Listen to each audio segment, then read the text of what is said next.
The first time I caught her in my garage, I thought I was losing my mind. It was a Thursday afternoon, and I'd just gotten home from my shift at the fabrication plant.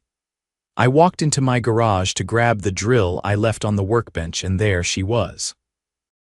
Standing right by my toolbox, snooping around like she belonged there, Barbara Aldwell, head of the HOA and self-proclaimed protector of property values.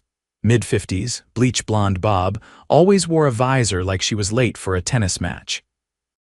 And she had the nerve to look surprised when I opened the door. "Oh, Gregory, you startled me," she said, clutching her fake pearls like I was the intruder. "What the hell are you doing in my garage, Barbara?" I asked, too stunned to even raise my voice.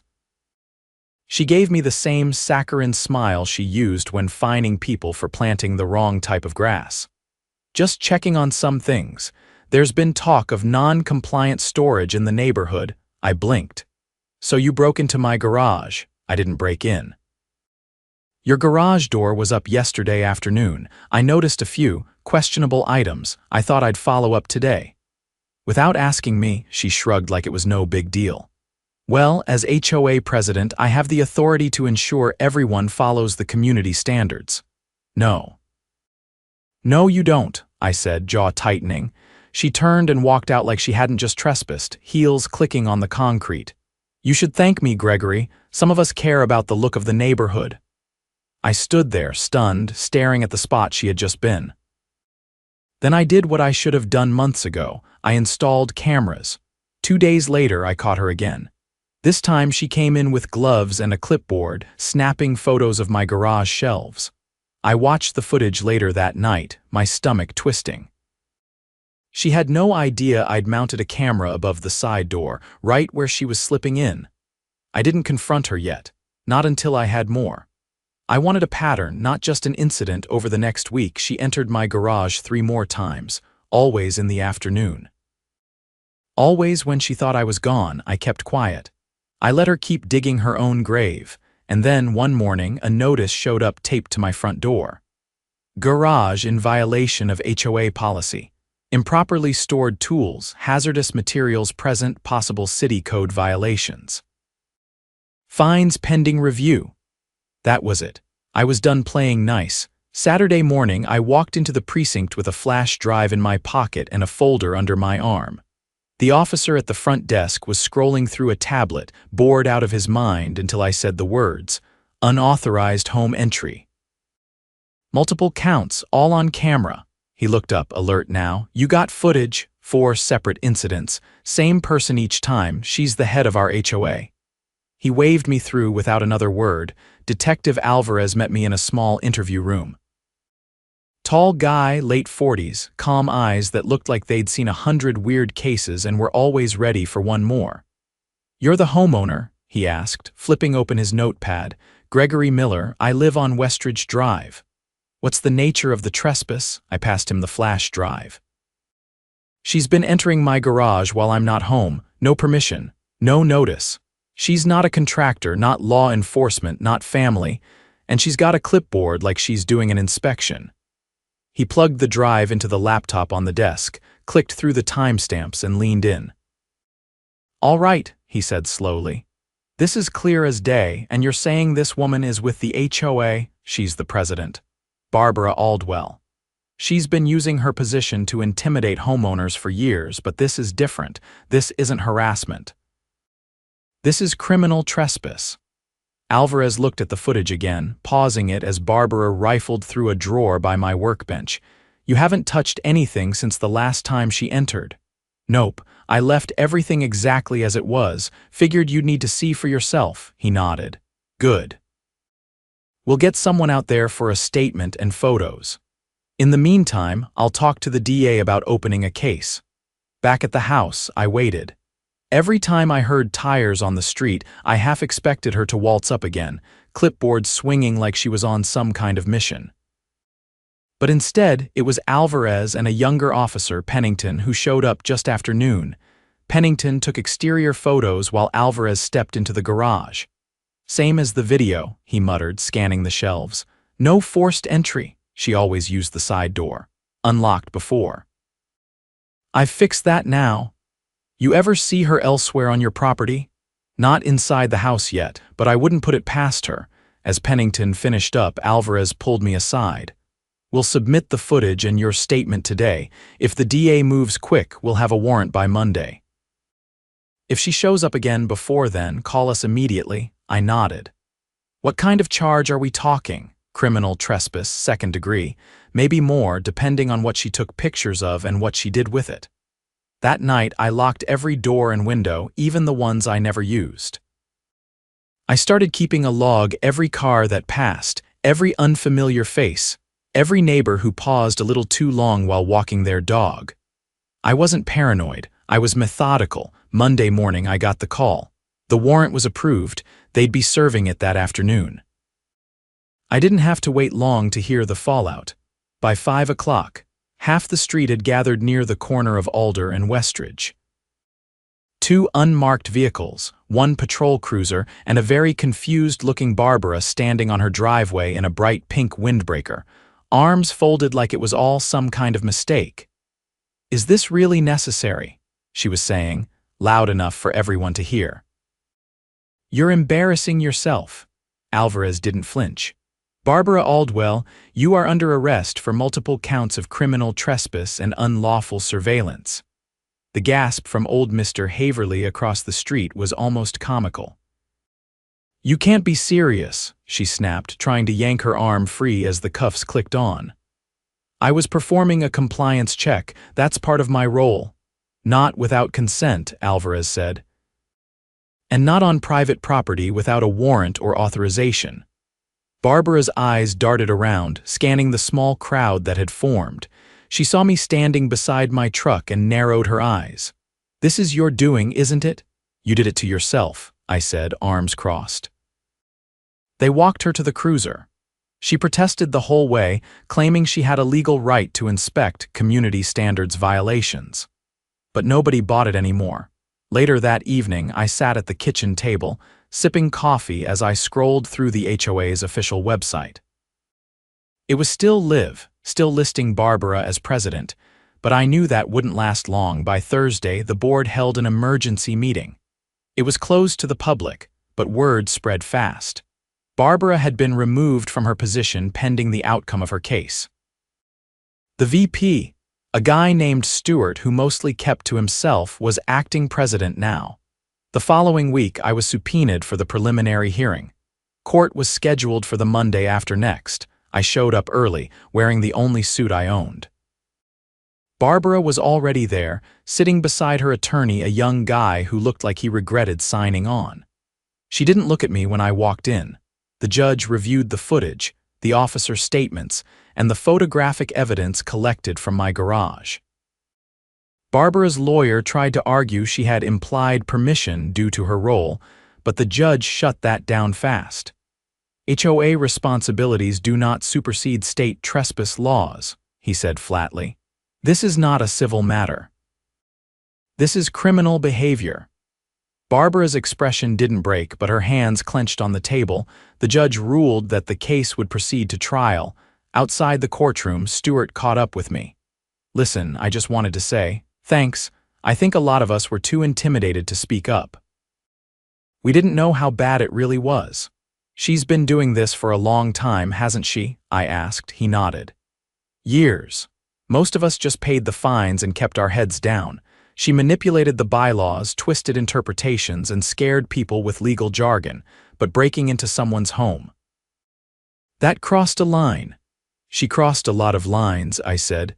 But now, finally, she was going to be held accountable. As I walked back to my truck, I glanced at my phone. The neighborhood group chat was blowing up photos of Barbara being escorted from court, people sharing their own stories, neighbors organizing to review every policy she'd ever passed. It wasn't just about me anymore. It was about every person she'd bullied, every family she'd fined into silence, every home she'd treated like her personal property inspection zone. And for the first time in years, Westridge Drive felt like it belonged to the people who actually lived there. The trial date was set for early June. I spent the weeks leading up to it working double shifts. and gathering everything the assistant DA asked for time-stamped footage. Witness statements from neighbors who'd seen Barbara lurking around driveways, and copies of the HOA's bylaws showing there was zero language granting anyone authority to enter private property without consent. I even tracked down former board members who'd quietly resigned during Barbara's reign, most of whom were more than willing to talk once they heard what had happened. One of them, a retired accountant named Dolores, handed me a manila envelope in the parking lot of the grocery store. "She always thought she was the smartest person in the room," Dolores said. "Figured no one would ever challenge her, but she got sloppy." Inside the envelope were printouts of internal HOA emails, the kind she wasn't supposed to have anymore. The kind that showed Barbara had been using her position to push through fines without due process, rerouting collected payments into an administrative fund that had no oversight. I passed everything along to the assistant DA, whose eyes lit up when she saw the emails. "This isn't just trespassing anymore," she said. "This opens the door to financial misconduct. We'll need to dig deeper." The case expanded. The city's financial crimes unit got involved, and within a week, subpoenas were issued for the HOA's financial records. That's when the real panic started. Stewart called me the next morning. "I need to tell you something," he said, voice low. "We just discovered multiple withdrawals, tens of thousands labeled as miscellaneous community enforcement fees. None of us ever approved them.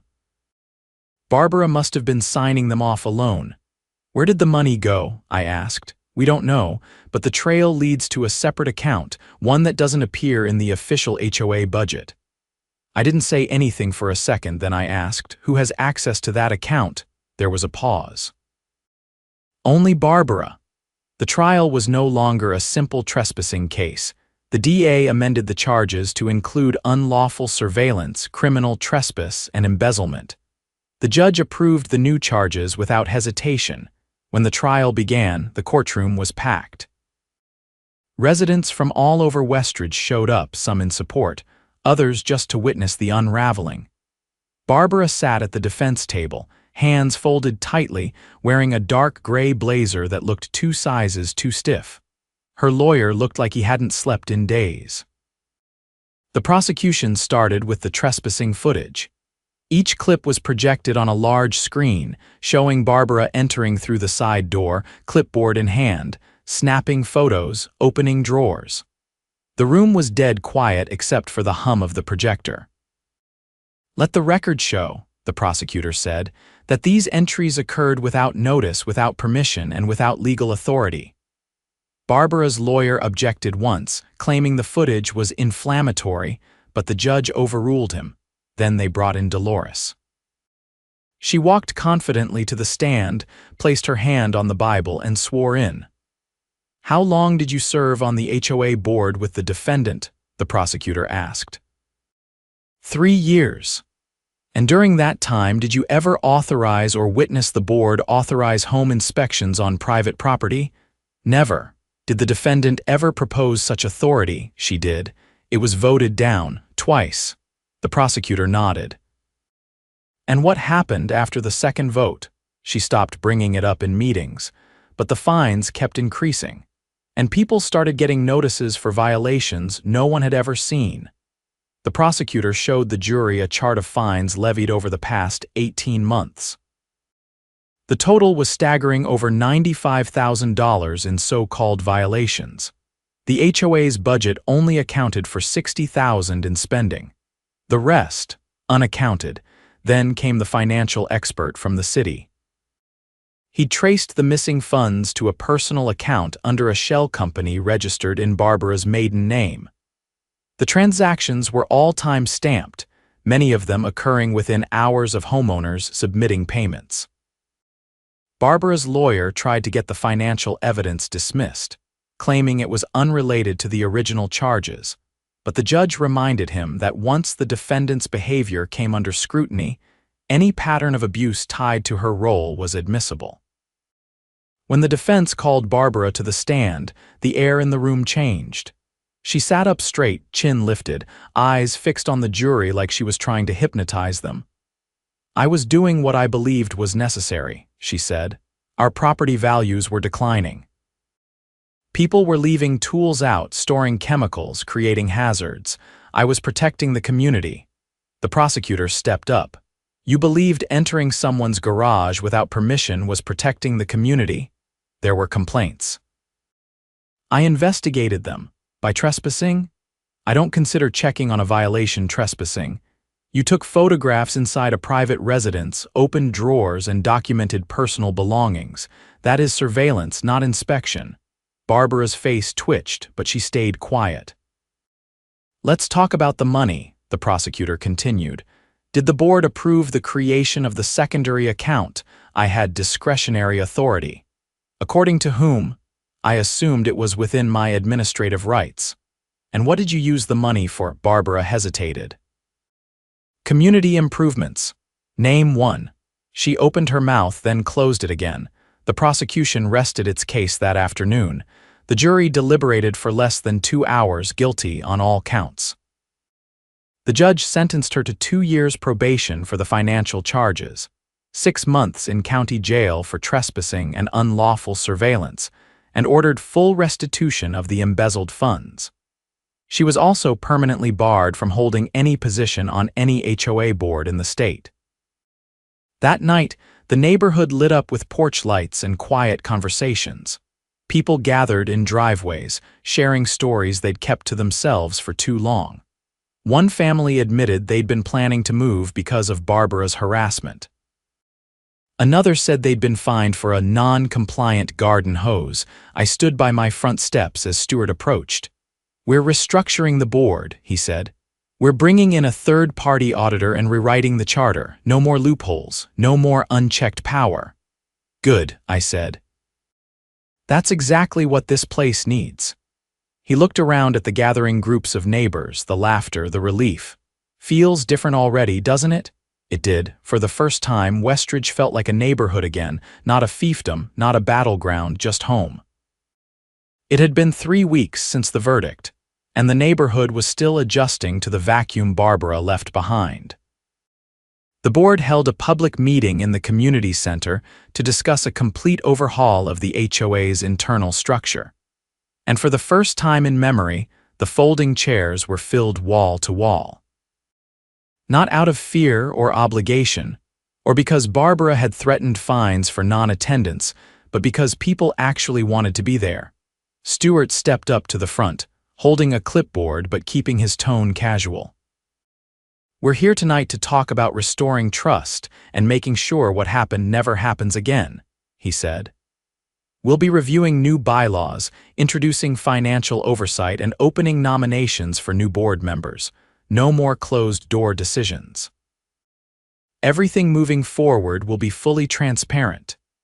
He looked over at me in the front row and gave a small nod, not a thank you, not a spotlight, just a quiet acknowledgement that the first step had come from someone refusing to look away. After the meeting, I was about to leave when a woman in a forest green jacket caught up to me by the bulletin board. Her name tag read Janice Holloway. I'm with the county compliance office, she said. I've been reviewing HOA operations across the region. Yours came up for a full audit after the trial. I raised an eyebrow. Find anything else? We did, she said, lowering her voice. Turns out your HOA had filed for a community grant 2 years ago, supposed to fund a playground renovation. The money was awarded, but the project never happened. Funds disappeared. I blinked. Barbara again. She filed the paperwork herself. No public record of board approval. It's under investigation now. I took a breath. How much money? Just over $32,000. The hole kept getting deeper. The county launched a secondary investigation. Since Barbara was already facing sentencing and restitution for the embezzlement tied to homeowner fines, the new charges tied to the misused grant money were added to the case, but handled as a separate civil investigation. That meant we weren't done with her yet. Meanwhile, Stewart formed a volunteer audit committee composed entirely of residents with professional backgrounds in law, accounting, and project management. I was asked to join, but I politely declined. I'd done my part. It was time for others to take the baton. Instead, I helped in quieter ways. When the committee sent out a call for old HOA meeting notes, I dropped off every document I'd kept, original notices, duplicate fines, even that ridiculous letter about the possible city violations in my garage. They were cataloged, scanned, and added to the public archive that was now accessible through the neighborhood website. And then something happened that no one expected. One afternoon, a man in a navy suit showed up at my porch. He introduced himself as Victor Langston, a legal rep from a law firm working on a class action suit. "Several residents are coming forward," he said. "We're compiling a case against the HOA's insurance provider for negligence. The board's failure to intervene while Barbara committed financial and legal violations could make them liable for damages." I leaned against the doorframe. "You think there's a real case? If the insurance company knew about prior claims or complaints and failed to act, they could be on the hook. We've already uncovered 2 prior internal investigations that were sealed by non-disclosure agreements." I was stunned. "Wait, are you saying this isn't the first time she's been caught? It's the first time she's been convicted," he said. "But apparently there were allegations from a previous neighborhood she managed before moving here." My stomach turned. "What happened to those?" He looked grim. "Settled quietly, no charges filed. But we're petitioning to unseal those records." The scope of Barbara's damage stretched farther than anyone had thought. And while she sat in a cell awaiting sentencing, the consequences of her actions were still rippling outward. A month later, the final judgment for the civil investigation came in. Barbara was found liable for the misappropriated grant funds. The county ordered her to repay the entire amount within 6 months or face additional penalties. Her assets, including her car and a secondary property she'd kept under a trust, were frozen. And then came sentencing day. I didn't plan to go, but curiosity got the better of me. Barbara was brought into the courtroom in a tan jumpsuit, wrists cuffed. Her lawyer no longer tried to argue innocence. Instead, he asked for leniency based on emotional strain and misinterpretation of duty. The judge, a sharp-faced woman with no tolerance for nonsense, was having none of it. Miss Aldwell abused her authority, violated the privacy of her neighbors, and stole from the very people she was meant to serve, the judge said. She did so repeatedly, deliberately, and without remorse. She sentenced Barbara to 18 months of incarceration, with an additional 3 years probation following release. Full restitution for both the homeowner fines and the grant money was mandatory. She would also be required to complete 200 hours of community service under supervision. When the gavel fell, Barbara didn't cry, didn't plead. She just stared straight ahead, jaw stiff, as if refusing to acknowledge the finality of it all. Outside the courthouse, a small group of residents gathered. No one cheered, no one celebrated, but there was a quiet sense of finality. Not victory, just closure. 2 weeks later, the new board held their first open house meeting. This time, they'd invited an attorney to explain every section of the rewritten bylaws. A third-party mediator was present for questions, and every resident received a printed copy of the charter with a summary of their rights and responsibilities. It wasn't flashy. It wasn't dramatic. But it was the kind of transparency we'd needed all along. I stood in the back, sipping lukewarm coffee and watching neighbors speak up without fear. No threats, no fines, just people talking about shared spaces, new projects, and how to make them happen fairly. Before I left, Stuart caught up to me near the exit. "We're naming the new community garden after Dolores," he said. "She passed last week, but she left us a letter.